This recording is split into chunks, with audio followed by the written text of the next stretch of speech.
I don't know who this is for or who this is going to reach, but this is a very specific message. And I know God already knows who he has in mind and who this is going to come in contact with. Take this back to your Father. Meditate, pray, get in the secret place, and let him reveal deeper to you, because he is always revealing hidden things to his people. I heard the Lord say, you are coming out of the shadows. You are coming out of the old places. I see in the spirit where there have been people who have been stuck in their hometowns, stuck in comfortability, stuck in familiar places. And God says, you are coming out of the shadows.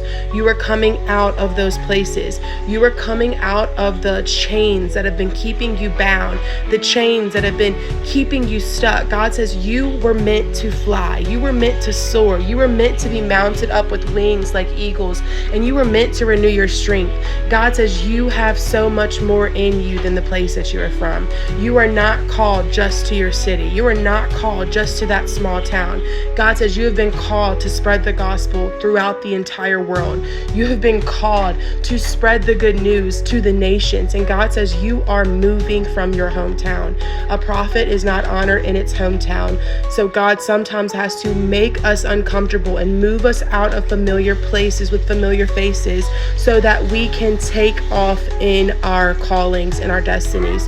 Whoever you are, I just believe this is literally landing in the place that it needs to be, and you have already heard God say you are moving. Whoever you are, just come into agreement, type by faith, and stand on it, and don't let it waver. Say, I am moving, I am relocating, I am coming out of familiar places, because God has so many people waiting on you.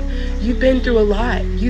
You've suffered persecution. You were always the one who was looked down upon in your hometown. And God says he's going to use you because you were the least of them all. And you're going to be first. And all those people who used to shame you to hell are going to be the ones that come to you to know Jesus. Whoever you are, say, I'm coming out of familiar places, because you are.